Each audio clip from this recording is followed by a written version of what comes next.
available for everyone. I really appreciate that. So if you wouldn't mind doing that for us.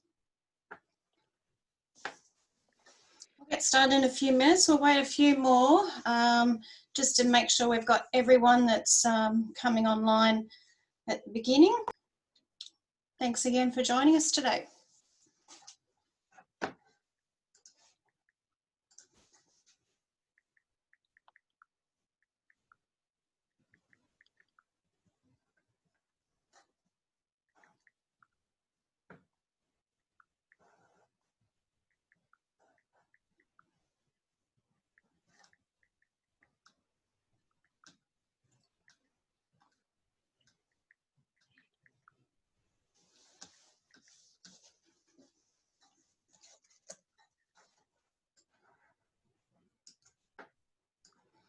For those that have just joined us, just a reminder, if you wouldn't mind turning your videos off for me. We've got quite a few online today. We want to make sure that we've got the maximum bandwidth available for everyone. There seems to be quite a few reports of dodgy internet of late, so we just want to make sure everyone's got access. So if you wouldn't mind turning your videos off, that would be really appreciated.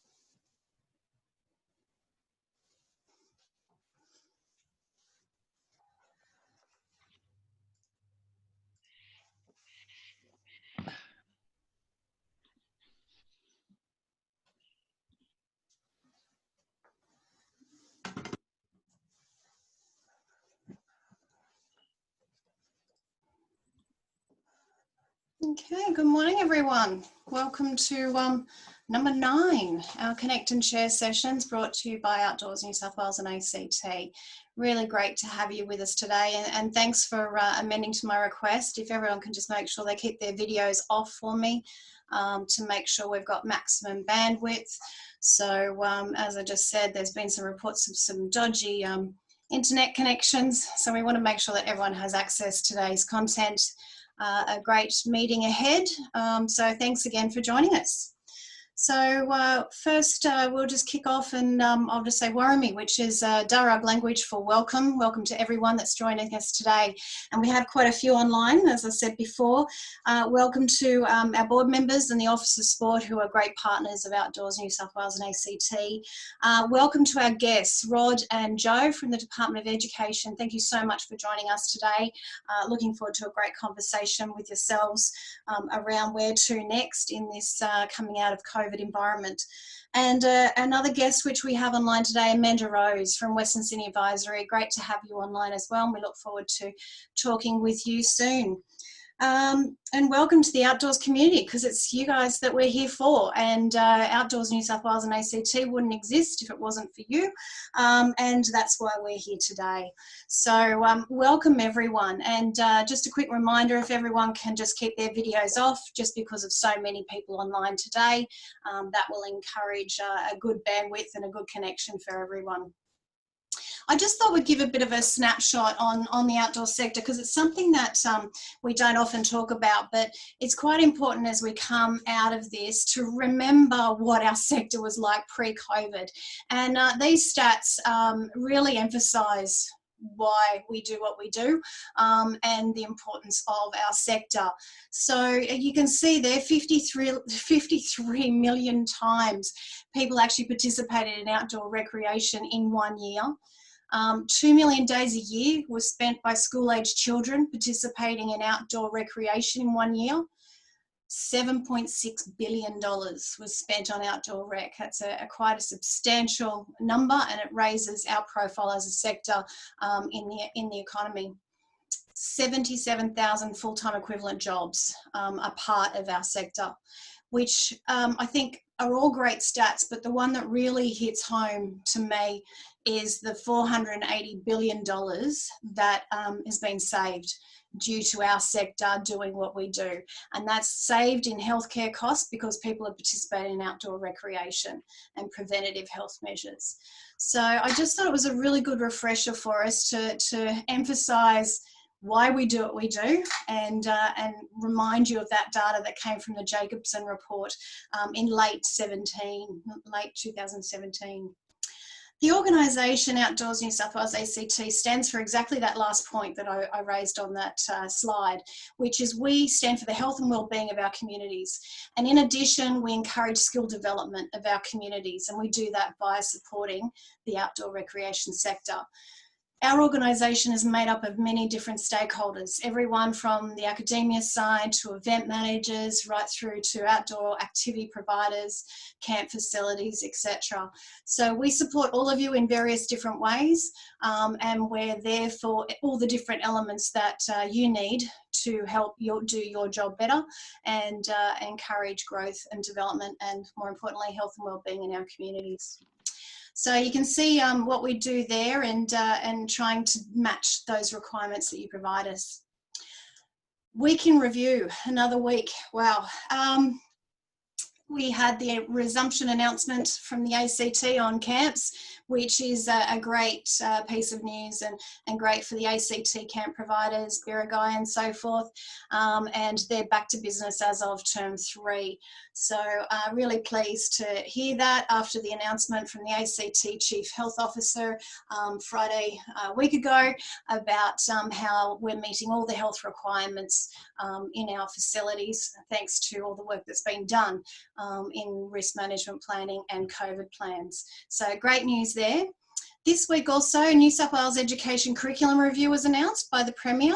So that's a step where the education curriculum will be revised according to the recommendations out of that review, and we will certainly be trying to work with them on that review from the outdoor education sector. So we'll make sure that we're trying to get the right information to that review about the importance of outdoor education. You might remember last week we talked about the school holiday packages page on our website. That's been populated quite well.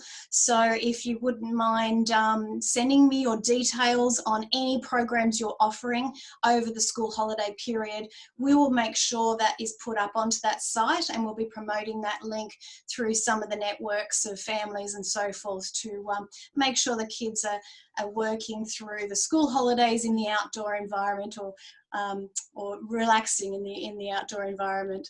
So if you wouldn't mind sending me those packages, or Leslie, and we'll make sure that we will get up on the website. The next thing that we've been doing is working with Destination New South Wales, another government agency. You'll notice now that we are listed on their pages for the peak body for outdoor activities and adventure tourism, which is great. And I need to say that my discussion with them was really a proud moment when they recognised the work that had been done in the outdoor template for COVID management plans.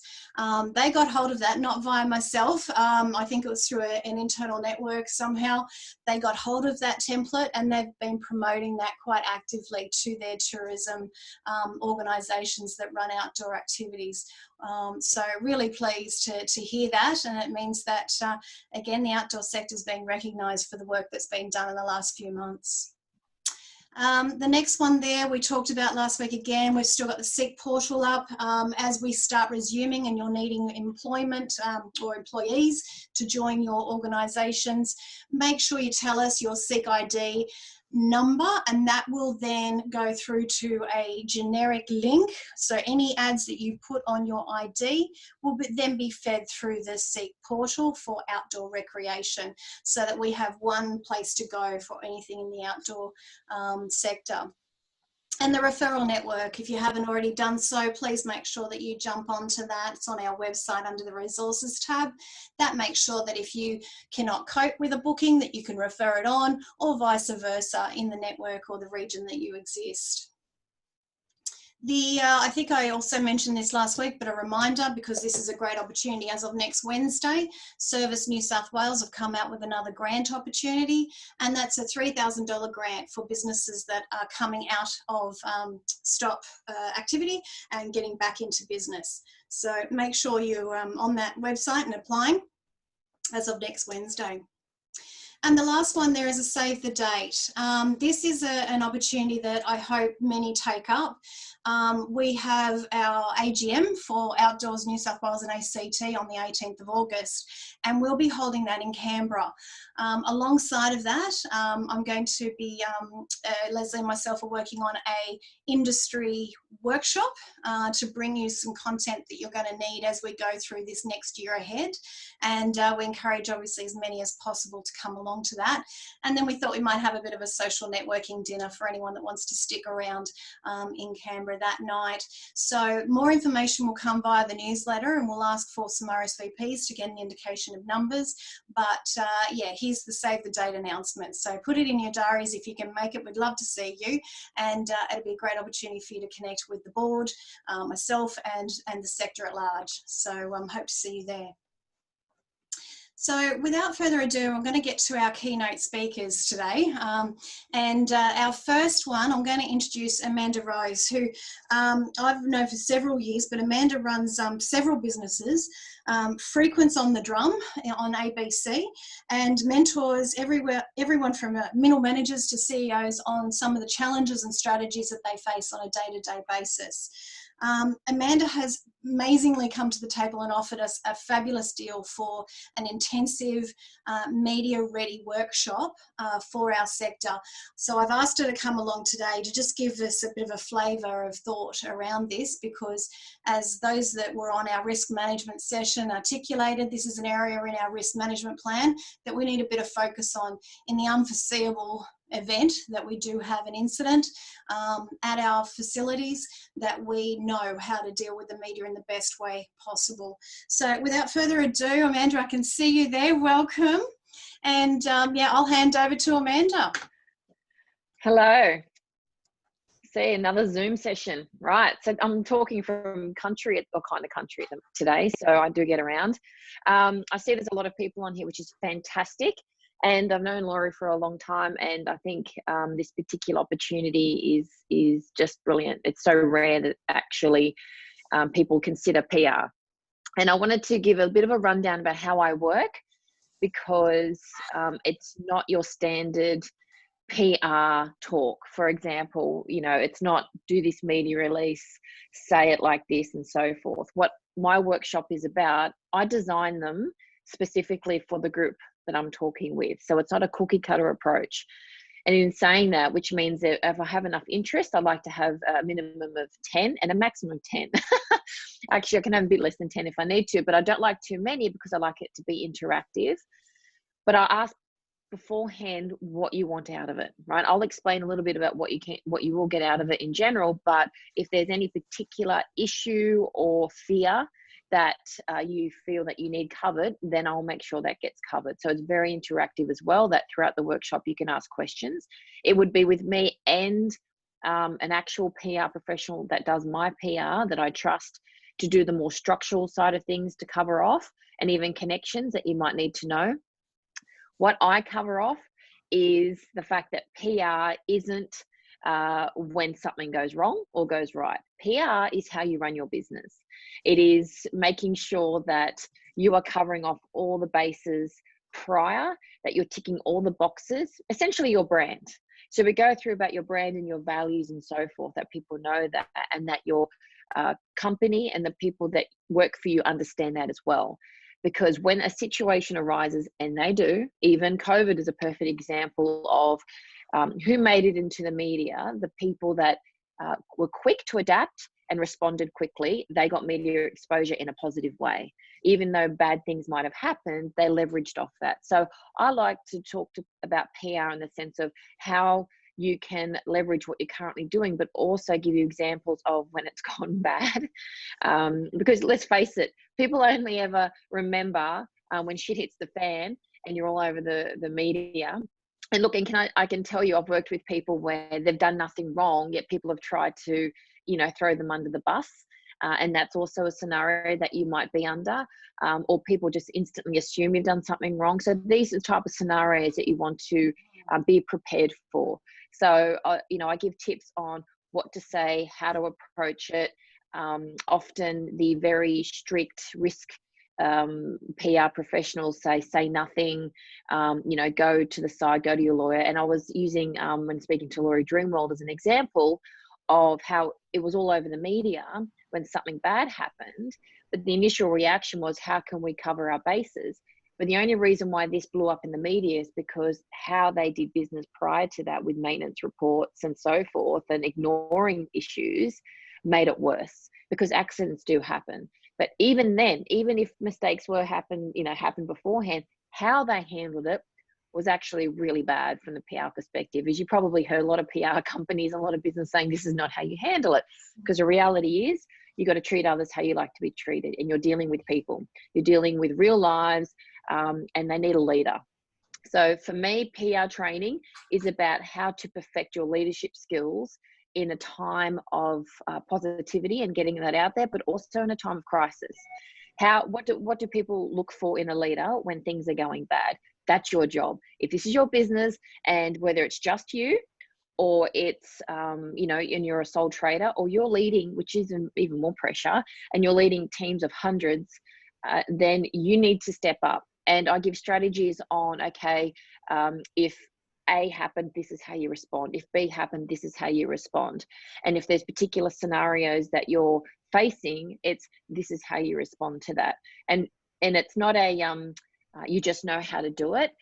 When I run sessions, I advise everyone to practice this. So practice it even in the small situations. So something small happens, use the same methods, and it becomes behavioral, because the whole point of being able to lead through a crisis, or when something happens, is that you're used to it, right? Is that it's something that comes second nature. And that's why you can admire people that get on TV and straight away get to the point. They're empathetic, they're compassionate, but they're not emotional. So all these little tips and tricks, and this is what people want. People need leaders in the times of crisis. So instead of seeing PR as, oh great, how can we cover this up, or how can we deal with this so we don't look bad, it's actually, how can I lead everyone through this? And at the end, we've come out on top regardless of the scenario. And not only will my team admire how I've led this, and the brand of the company is retained, but also the media, the community, and you could gain followers, and you can gain respect from people that didn't even know who you were. So that's when they say, that any media is good media. Well, technically that's true, but only if you handle it the right way, because if you don't, you're totally screwed. And it doesn't matter what the situation is. So that's what I do. I'm very practical and hands-on. However, once I have the group that I know are on board, I actually look every business. I want to know about every business that's involved, and then any key issues or things that you want to cover. And there's no silly questions, because you're a technician, you're brilliant at what you do, and that's great. I will come in and make you brilliant at another thing, and that's the whole idea. So it's going out and getting experts to help you in key areas, and this is an area that I'm good at. Don't ask me to abseil or some shit or anything like that. I wouldn't even know, and that people would be dying left, right and center. But the thing is, this is what I can do to help you, but it's a toolkit, right? And once you learn the trick, and this is how you help with your remembering it, I was talking about behavioral, is that you train your team on that. So when you learn something, as you learn, teach. So if I teach you something and you've got these steps that we learned from that, and some strategies, and I can get my PR girl to give you some templates of things as well if that's needed. Again, you tell me what it is that specifically like to cover. I'll still have a structure there, but then you teach your team, and then you want them to be able to handle it. You don't want everyone to freeze when something happens, or say the wrong thing, because everyone handles crisis differently. So it's training them on the best way to do that. Yeah.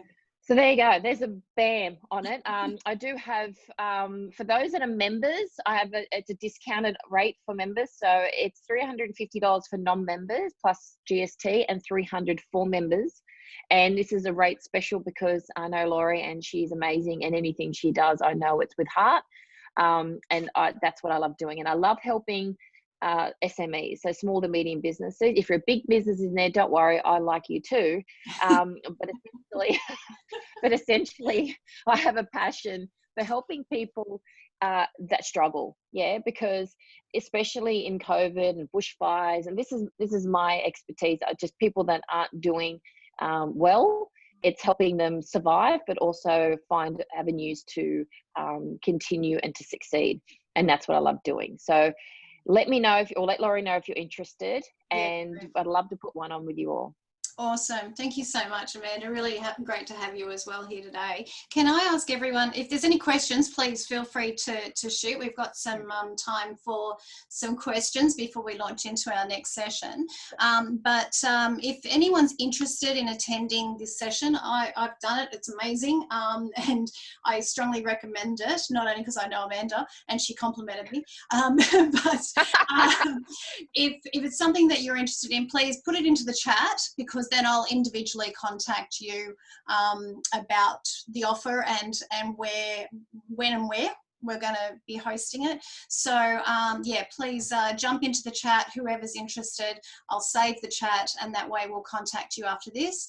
If you need to talk to managers and whatever and get back to me, totally fine as well. You've all got my email address, if not Leslie's. So we've already got some signed up, so that's great. Fabulous. Thank you so much, Amanda, again for being with us today. And we'll look forward to the session when we run it. Yes. See ya. Thanks so much. Okay, so our next topic today is around New South Wales and the resumption of camps. And as people know, we've had a lot of conversations around this on several weeks on when it's going to happen and to be prepared, and the risk management plans that we've done to prepare for this. So I really appreciate Rod and Joe's time today. Guys, thank you so much for being here. I'll literally just hand over to yourselves to start the discussion on where we sit right now as far as resumption on school camps for public schools in New South Wales. Okay, thanks, Laurie. Hi, everyone. Look, Joe and I, you get a bit of a double act today with Joe and I. I'm actually a director within the department in the area of school operations and performance. So that's the day-to-day management of schools and the operating of schools. And Joe sits in our health and safety directorate. And we've been working, as you can imagine, very closely on a number of things, but bushfires at the beginning of the year, and that's now transformed into COVID. I'd just like to say I'm talking to you from the land of the Darug people out here in Parramatta in Sydney. And to cut to the chase, probably what you're all wanting to know is when are overnight camps going to start back for public schools across New South Wales. And I'm unfortunately not the bearer of great news at the moment, but what I can tell you is that what we are saying to schools at the moment is that they can start keeping their plans in place definitely for term 4 in terms of tentatively getting ready for camps. At this stage, we're still reviewing whether we'll move any earlier on overnight camps. For us, it's quite a complex situation, and understanding that you out there, this is your livelihoods that we're talking about, and that you'd be very keen for us to come back, and we are very keen to try and get business as usual and get all our great activities and camps going for schools. And we do have pressure from schools to try and do this. But all I can say is that we've had to take taking a very cautious and careful approach. We've only just had our students come back in the last 5 weeks into full-time schooling. We still haven't got all of our students back. We've had a bit of an issue too, just trying to, just trying to keep the confidence. We're saying schools are safe for our students to be at, and that's fine. But we've also got a staff that we're looking after. So we've brought schools back, and we're slowly opening up the activities to them. So our community users that use our school sites after hours are only just starting to come on board, as are the medical practitioners. We haven't actually even got back to going on day excursions at the moment, but that is something that's due to start again in term 3. And then within that, as I said, we are continually reviewing camps. It's good to know, and Laurie's talked to me about the plans that you have in place.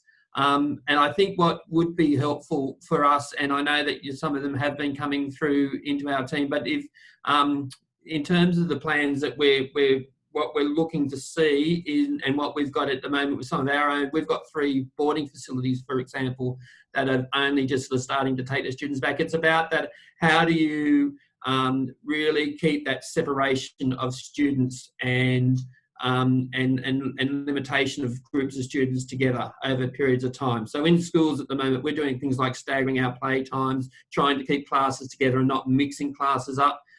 You'll know that we're still getting probably a case a week at the moment in our schools, and so, for example, the case the other day in Lane Cove West, it was a class of students, and that class of students were able to be very isolated even within that school, and we're able to separate them out. So they're the students that won't be coming back, but the rest of the school is up and running again today. So it's about trying to really limit contact, adults and children, so that if there is a case, we're not disrupting a whole school. So there's obviously a whole lot of complications in that when it comes to then considering, 1, taking students out of a school setting, and 2, into an overnight camp situation. But what I can say is we're continuing to look at it. We'll continue to review it. And the decision making comes from within our department. It's from several different areas, and it's not till we get a consensus to everyone that we can say, yes, we're ready to go ahead. But we are very aware that it's important for you guys for this to come on board, and we are trying the best we can to do that.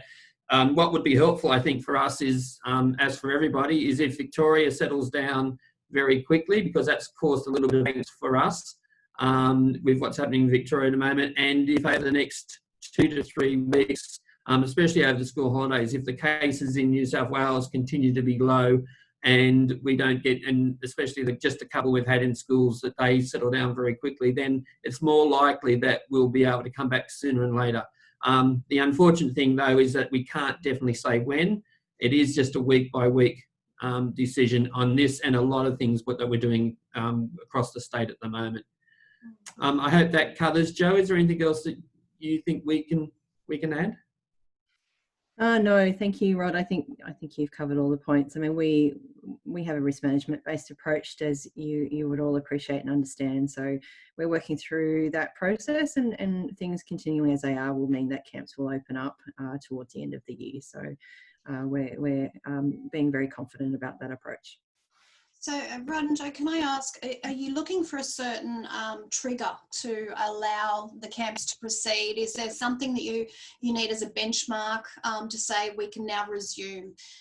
Is there anything of that nature, or is it a multiple factor? Look, it's multiple factors, Laurie. It's things like, again, for us, it's very much, I suppose there's a couple of things here. It's about what's happening across the state generally. So, I know we're all getting very excited now that sporting venues are starting to open up, and they're starting to allow more patrons into those venues. So my guess is once that, if that starts to happen, then we'll be more likely to say, yeah, okay, if the state is opening up to larger numbers. I mean, again, for us, it's still that whole thing about taking a group of children out of their residential or out of their local area to another area, and then the complications of what would happen then. And I know that we'd all have risk mitigation and we'd all have plans in place, but just what happens over if something happens while they're off-site, and the implications on moving that whole group of students, getting them somewhere back to safe for isolation, and the parents trusting us to do that. So it's some about what happens statewide along with the national picture. It's also for us with schools, I mean, how as we're gradually opening things up, again, touch wood, we've been very lucky, and we're averaging 1 case a week, which we would prefer not to have that, but that's still very low. And so far our research with each of those cases is that we're able to demonstrate that there's not a lot of spread within schools, and we just need a little bit more time to build that confidence up and get a little bit braver with that and take people with us. And I think the final aspect of that is the other trigger for us is, again, with our own staff. I mean, just again, we've had a messaging to our staff that yes, you're in a bit of a front line through this, because teachers have been expected to be in front of classes most of the time. Even when we had shut down, we had students attending schools. We just need to demonstrate to them that we're taking their safety into account, and and making sure that they're being well looked after as well. So there's a couple of triggers, and as Joe and I both know, for us it's probably it's frustrating in some ways too, because we go 2 steps forward some days, and all of a sudden when we have to reel something back a little bit. And probably a good example about that is that we're not even allowing large groups of teachers from different schools, or even within schools. Teachers aren't at the moment even able to be in their staff rooms together or to have meetings together, because of just that cautiousness we have in terms of making sure they're protected. So it's not just one, it's a whole lot of different triggers that'll come through. Yeah. A question I've been asked, which I know the answer, but I'll let you talk to it. I know that day excursions are allowed to commence from term 3. So I suppose I'll just continue that question on by saying, okay, we understand that day can continue. So the risk, obviously, from your sense, is that overnight, yet we're hearing from Department of Health that they're quite comfortable in the overnight precautions that we're taking. So I just, if you wouldn't mind clarifying that for us. Yeah, look, again, and it's good to have that advice and to have health. We still need to, like I say, it's for us. It's an approach of just making sure that everything is okay. And as I said, with our boarding schools, it's the limitation of people, students to room, making sure students to rooms, making sure that they have segregated facilities. We've only just got those boarding schools back up and running. So it's a bit of a, let's test it out, let's see how that works. If that's working well, then we can translate that to other similar things. So, and again, with the day excursions, we know, that's, yes, there's kids together for a day, they'll be travelling together on a bus, they'll be in a site together, they'll come back. If that starts to work well, then it's easier for us to say, okay, well, let's extend that time. Because some of it's about not just being able to have the risk mitigation, but it is the time factor. And that's one of the things that especially has come through this week, is that, again, it's at the risk of, if somebody has COVID, and it's the more time they spend in the company of others, even if it's broken up, the risk increases. So we're just being very careful around that in terms of just, one step at a time. So day excursions, the next logical step will be would be into overnight camps. Okay. What I might do is unmute you, Graham. Graham's from Christian Venues Association. He just had a question. Graham, you're unmuted. Hi, Graham. Yeah, hi, Rod. Thanks for your time this morning. Right. My question's we're a national body and we work alongside the Australian Camps Association in the national framework. Queensland, South Australia, Tasmania and Western Australia, the Department of Education have all made announcements in the last 2 weeks allowing instruction Department of Education allowing camps either effective now or from term 3. So I'm just wondering why the approach is different from New South Wales as opposed to those other jurisdictions. Look, that's probably a really good question, Graham. All I can just say, like I said,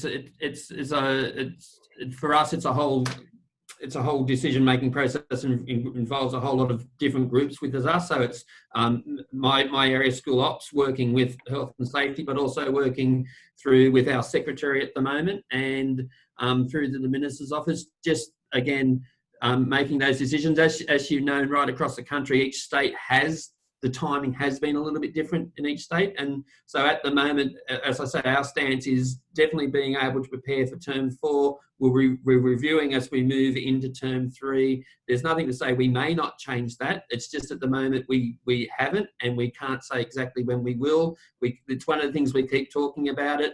Again, thanks to Laurie. Laurie's done a really good job at keeping it at the front of our minds and to make it a priority for us to look at. And we will continue to look at it and make those decisions. But we will still make a decision, regardless of what other states are doing. We will still do it in the way that we feel is the safest for our students. And we're all interested in, obviously, in safety. It seems confusing to us where the non-government school sector can operate camps because our venues are open in New South Wales. But yet, and the Department of Health have allowed that. So it's not a question of Department of Health, but yet the public sector can't have the same access to the facilities that the private sector can, which seems confusing.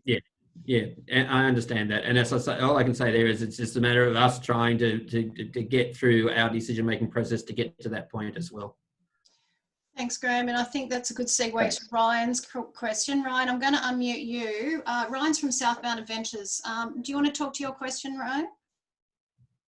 Yeah, for sure. I see the Top's put a very similar comment in there as well. And I feel that, you know, as an industry, I'm sure all providers or all organisations have put a lot of time and effort into to developing their COVID plans, you know, in consultation with advice from Outdoors New South Wales and so many other government organisations out there as well. In that, you know, we put all this information together, and I feel like we as industry feel confident for outdoor camps and overnight excursions to resume in a safe environment. And I feel that if we put our resources forward to the department, I feel that may assist with supporting and informing decisions on behalf of the department. Yeah, look, I'd certainly, yes, if you've got plans in place, and I believe we may have some, Joe, have we received some already? Yeah, and look, the process schools would go through in planning for these events is to contact you guys and ask for COVID safe plans. I would see that as being part of the process that we'll go to in terms of our risk management planning as we progress towards allowing schools to plan for camp. So having those plans, COVID safe plans in place and available for schools on your website or through inquiries from schools will be a helpful part of us having that confidence for schools to go back into those camp environments. Thanks, guys. And just Shannon, I can't locate you on my front screen here. Can you unmute yourself and ask your question from Coast Life Adventures? Hi, how you going? Thank you for the opportunity. Yeah, it was along the same line as Ryan, I guess, around being able to share what we're doing to really mitigate risk, which is what we all do in our industry, and I think we do exceptionally well. We actually successfully just ran our first 2 days in Canberra with a school, doing a school incursion program, which was great, and had some real positive feedback from the school, and really emphasising on those sanitisation stations, you know, the screening questions, really setting up with the school beforehand about how we're going to really minimise those groups and work with them. But I think with the camp, you know, I think there's probably a greater opportunity to really control those groups out in the camp and not have external influences like they have once they leave school. The control of their influence as they move through the community is much harder to gauge and kind of mitigate, where once they're on the bus with us, they've gone through the screening process and don't show any of those signs and symptoms. We increase all our sanitisation. The only real external factor we have to think about is our own staff coming in and out, because the school staff and the students really are with their own groups throughout the whole process. So the actual control throughout the duration is a lot easier than what you would have at school, even if you're trying to rotate them through different sectors of the yard or whatever. Once they go home, that's out the window. Where for the 5, 4, 3 days, we have a much greater control than what you guys would ever have within a school, because you can't control what happens once they go home. Where for us, from Monday to Friday, for example, we've got them, and it's really easy to mitigate and work those groups and keep them separate and have different eating times, etc., different transport buses and that. We only have to mitigate the transport providers, maybe the cleaners and stuff we're using, the external providers, which we can be really setting up systems, which they have to anyway. They want to get back to business. They've been pretty strict on it too. And then our own stuff, which, you know, like Ryan mentioned, we've got a magnitude of policy writing now and documentation and risk stuff to go behind it. So I just feel like there actually is a greater control that can happen in our programs than what you actually are trying to do in the sport grounds and things like this, you know, allowing fans to come in stands and stuff like that. Yeah, that's okay. Yeah, Dom, and that's great, and that's probably what we're looking for, and that's what's going to help this to get up much sooner. I mean, I suppose for us, the And for those of you where if you've got the groups together, segregated, and your staff are actually on site with them over that period of time, and all those precautions in place, that will help that to get up sooner rather than later. So, look, as I said, I'd like to be able to give you a definitive date. I get the feeling that we could be quite close to it. All I can say at the moment is that it is being reviewed. The information that we've got from you guys already is been helpful. Hearing that you talk about it today is helpful for us as well. We'll do what we can and try to get this up for you as quickly as we can. It's just I can't give you the exact date when. Rod, I think Marnie's already done this, but there was a question, have the schools been told that they can start booking term 4 now? Obviously their concern, the industry's concern is, it's very hard to fit anything in term 4 with end of school activities and exams and so forth. So the earlier notice the schools get to plug those in, the better it will be for our facilities. Yes, we've got some comms that are ready to go out to them, which we'll get out to them. And any inquiries, we've had some inquiries because at the moment on our guidelines, we've just got that it's something that's still under consideration.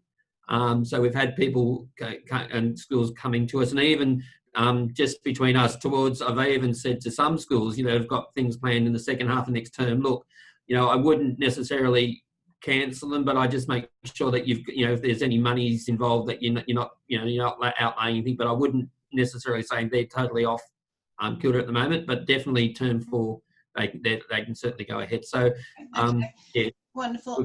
That raises a question which I'll ask later. But Pete Griffiths, can I ask you to jump in? You've got a question. I'll unmute you. There you go. Thanks, Laurie, and hi, Rod and Joe.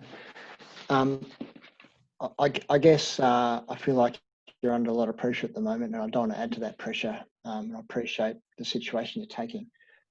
I guess my question is pretty similar to Graham's in CVA. We've been working pretty hard across the range of states for the last few months, and with each state individually, in this case with Laurie. And I'm simply asking, what else would you find useful from us as a sector that might help you with your decision making? So there's a massive amount of work that covers obviously camps and return to work from each state, but also nationally. If there's anything I can do to help inform, of course, the work we've done with CVA in particular, we'd love to share that with you. Look, I'd hate to say that you need to do anything else, because what I'm hearing today is that you guys are doing everything that you can in terms of getting your risk management in place, and that's probably the most important thing for us. Knowing that others, as I said, we will make our decisions independently to other people, but knowing that things are starting to open up in other states will certainly help us to see that and build that confidence.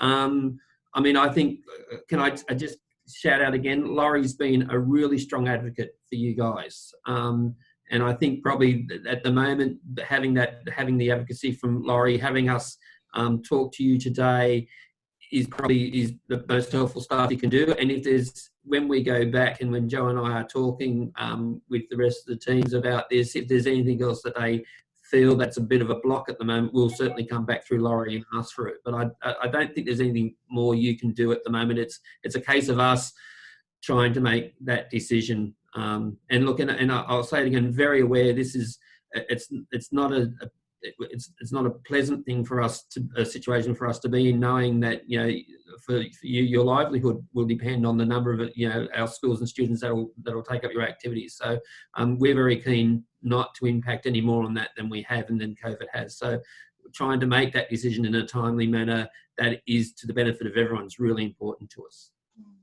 Well, thanks, Ryder. Look, and I really appreciate both you and Joe being here. I'm sure it feels like you're walking a little bit into an ant's nest. So thanks for bravely stepping into that nest. And I did warn them, Pete. I did.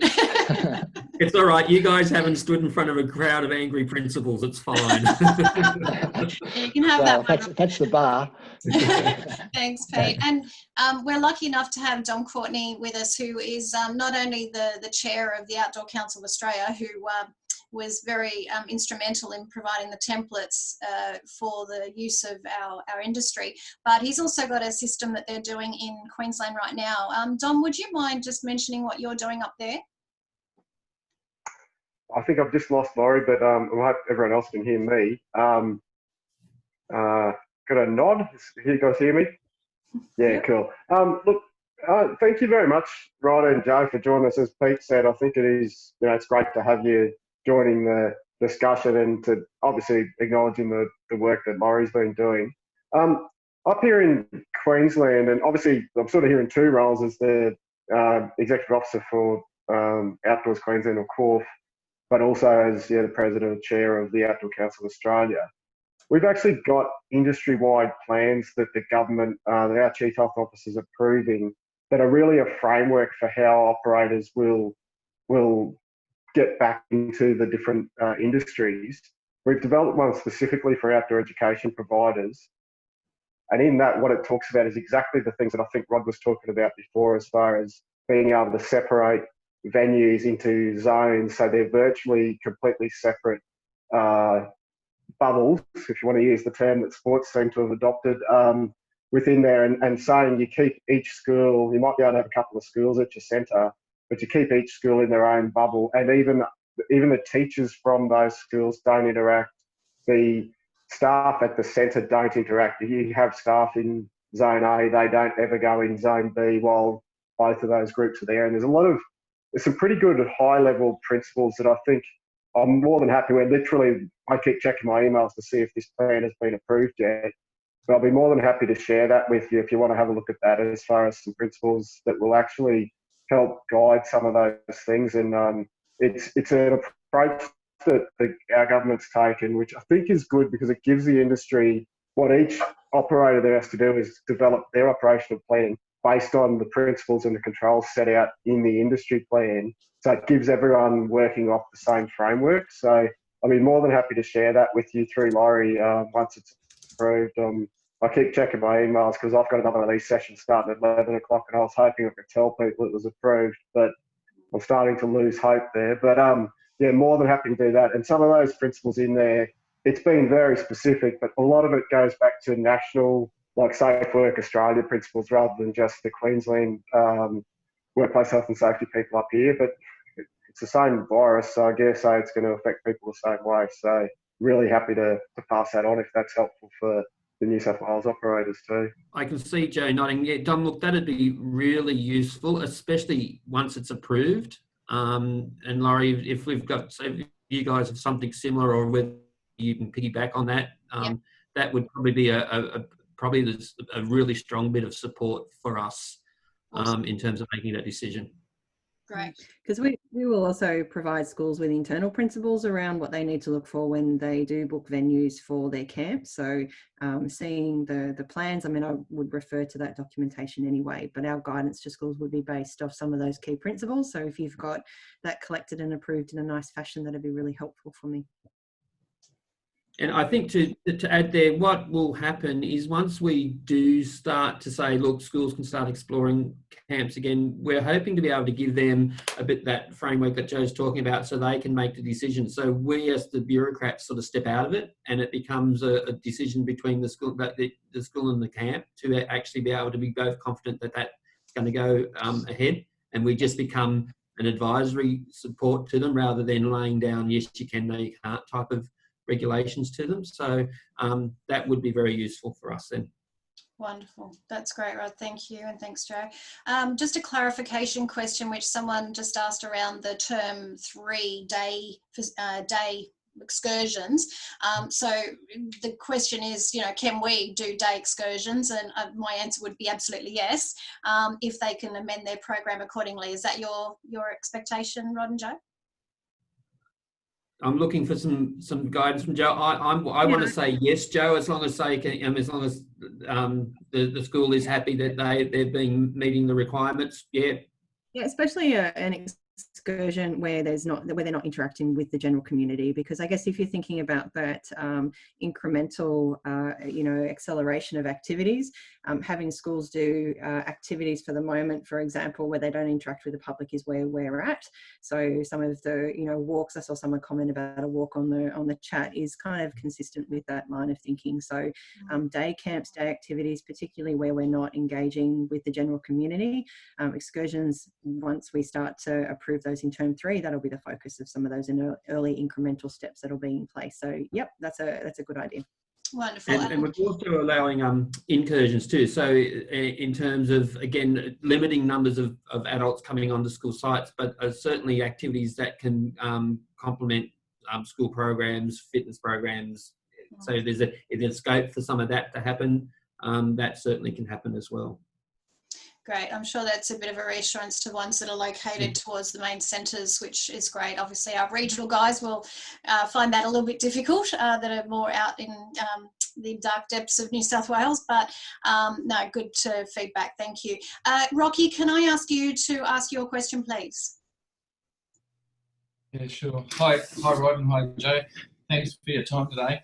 I don't want to go on with other things that people have said, but just reiterate the fact that we are risk managers as a matter of course. So I've got no doubt that we are well above most industries that have been allowed to go back. But the one thing I do want to point out that hasn't been said is the contact tracing. That seems to be a big thing for other industries getting back to work, having that contact tracing. Again, that is a matter of course for us. We have every address, every student. We know exactly what group they're in. Often in each of those groups, we've got them separated in the bush, so the groups don't actually mix with each other because that's part of what we're doing.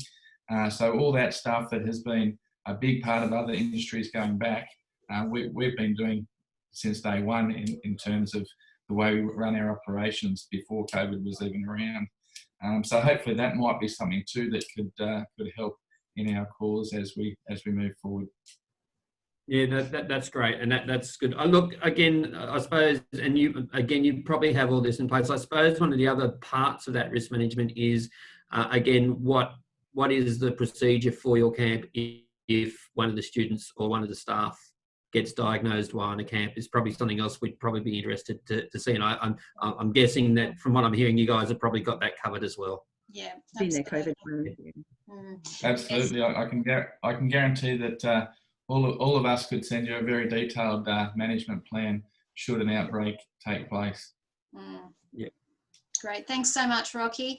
And I'll just quickly address a question from Greg. I don't know if you want to talk to Greg, but I don't want to get into Bordergate. But I know that from New South Wales sense, we haven't shut down our borders. So Rod and Joe, he's asked a question there, just would we allow our schools to go into other states for their excursions when they're permitted? I'll let, is Greg on mic, or would you like to address that question? Yeah, I am here. Great. In my case, I've actually got 3 New South Wales schools booked for term 4 and 2 South Australian. So it's a major component of our program for term 4. We need to sort of know whether they're going to be available or not. Yeah. Yeah. At this stage, we're very hopeful. Again, it will just depend on the situation across the country, and I suppose in terms of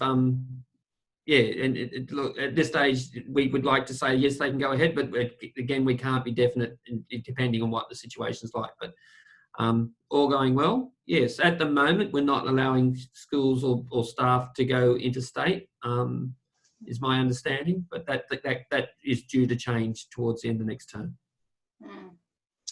Great. I've noted a lot of comments around their particular plans, and I think I'll ask everyone, if you wouldn't mind, your COVID plans, if you wouldn't mind sending them to me, I will collate them and certainly work with Dom with what he's doing and see where there might be any gaps or added value, and then share them with Rod and Joe going forward. So if you wouldn't mind, if you've I know I've got some of them already, which are outstanding. But yeah, if you haven't sent them to me previously, please send me your finalised COVID plan, and we'll do some collation there and see what we can feed through to the Department of Ed. I've just got a question from the top Oh, no, that's I addressed that one. Thank you for that. You did have a question earlier though, guys. Did I miss it? The chat is just going through quickly. Laurie, no, we're right. We're all covered. Yep. Somebody asked the same question. That's Oh, great. brilliant. Thank you. I'm trying to play catch. Can I just ask a question? Look, and I think one of the frustrating things from probably your point of view is when, and if we are going to make an announcement. I mean, how is someone able to sort of give me, like, how, if we were to make an announcement in the next few weeks, how much longer would it be before you would expect it to start to get the bookings coming back in, or re-establish bookings? Great question, Rod. Yeah, would anyone like to address that question? I might say something if you don't mind, Laurie. I was going to call probably, on you, Rod. Rod, probably, I don't think it's really a case of, you know, when will the bookings come in. I think it's more of the case of if a decision isn't made soon enough, quite simply schools will just be cancelling it and refocusing their attention on their studies and forgetting about all those other points that's already been brought up in these sessions many times over in terms of the life skills and the added value the camps add to the curriculum. So yeah, I think it's looking at it from a different perspective, and those bookings then won't be coming in until 2021. Yeah. Okay. Fair enough. So what I'm hearing then is that there's probably, you've got some that are still on hold, waiting for the decision to be made. Yeah. Well and truly. Yeah. I'd probably just add to that if I could, Shannon from Coast Life. I think it's really, like, you know, it's situational to the business. Yeah. You know, I'd say if we're looking at schools and camps, like the ones that we've got mainly end of term 3, and I'm sure for some schools they've got them at the start of term 3, but for the end of term 3, if we don't hear something really in the commencement of term 3, the schools in their own planning and stuff will start going, okay, maybe we need to cancel. You know, it starts getting to a point where in the first maybe month of that term 3, they start going, it's getting a little bit tight, you know, for their own preparations and stuff. Term 4, I'd say you really need to be hearing something in that midterm of term 3, because they're starting to then factor in all the year 12s, everything else that they've got, curriculum based, you know, exams, things like that we've got, that we're fitting in around. And if they don't get news, then they start going, all right, maybe we need to move. And we've had a lot of, in our circumstance, a lot from term 1 and term 2 postponed into term 3 and 4, which is brilliant. That's the one bit of hope we're holding on to. If we lose that in our circumstance, I can't speak for others, but it's going to be quite crippling. Yeah. So, so definitely any indication, I know you can't give an answer today or anything, but the more time, the better. Or even just an indication that we are looking at this, and that's a very favourable time, and we can start building a bit of reassurance, and then they'll start releasing deposits too. Because at the moment, some of them won't even release a deposit because they're booking, and they're saying, well, we're not going to give money until there's a guarantee, and we're saying, well, you know, blah, blah. It's all circumstantial, but yeah, we still need a flow to come in so we can start, even now, because it flows on not just with the schools, external providers that we need to book in for the accommodation, the buses, you know, the food, everything, the staff. Like, I've got to try and secure staff, and the problem is if I've got no dates, I'm only giving them a tentative, which is all we can do. But the later it pushes out, the harder it gets for them. We're starting to lose staff now who are jumping into other industries, and it's really going to make it hard for this industry to bounce back. Yeah. Thanks, Shannon. Really appreciate that. And just as a bit of information, and I've let Rod and Joe know that we've been doing a survey, which I really appreciate everyone's response to. And I'd just like to actually share the summary slide on that, if I may. It just highlights, are you seeing the right screen? I can't see. Hopefully you are. Where we actually asked our sector if public schools were not told next week that they can resume, what does that mean? And then we asked if they weren't told until in term 3, what does that mean? And if they weren't allowed to return until term 4, what that meant. So it gives you a little bit of a picture for the results to date on that. And I can send this through to you, Rod and Joe, to give you the data that responds to your question, I suppose. But anecdotally, you've heard from the sector on that just now. Yep. Okay. Great. The Top's just quickly put his hand up, and I think I might then just cease the questions and just do a bit of a wrap up. So the Tops.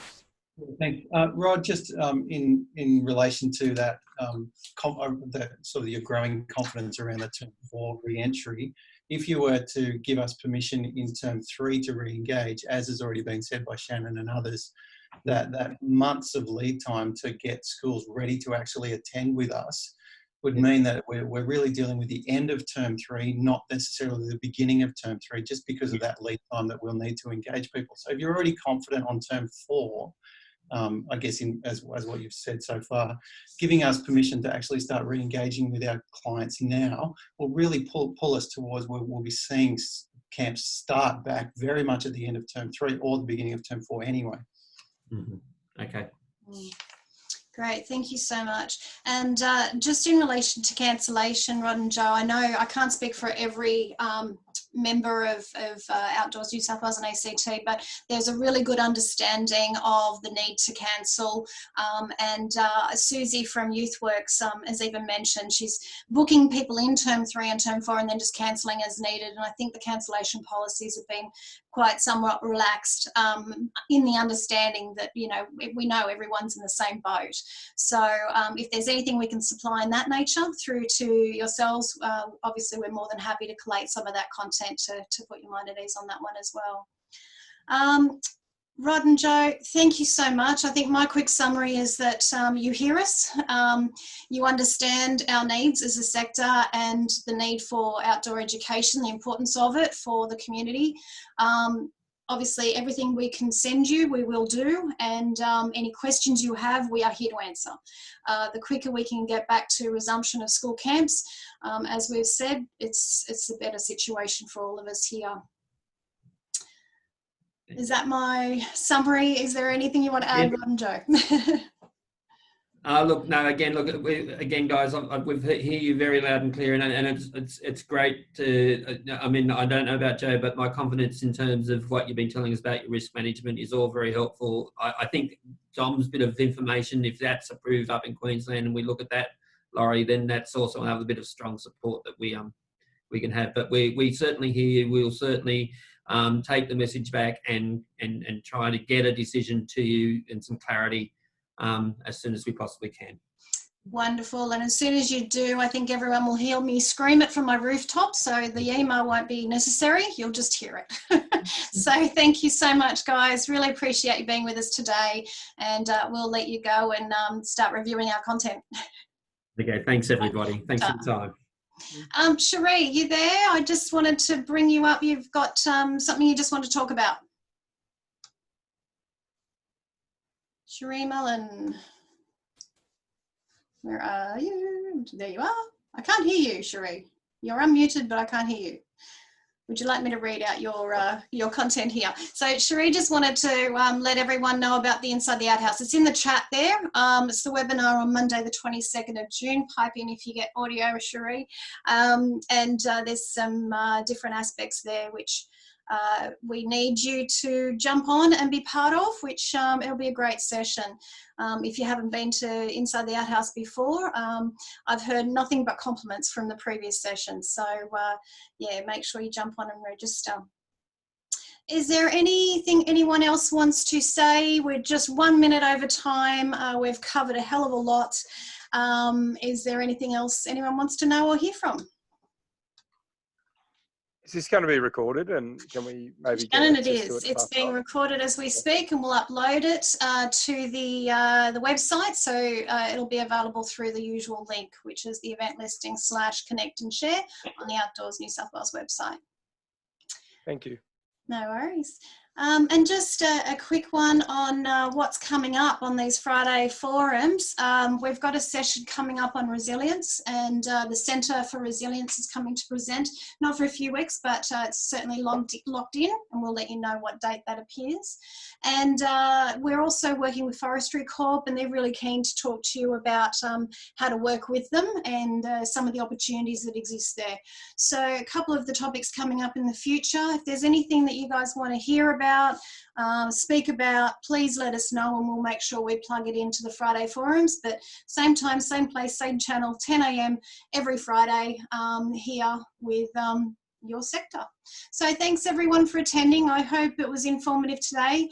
We will continue along this path and see where we end up. So until then, have a great weekend, a great week, and see you next Friday.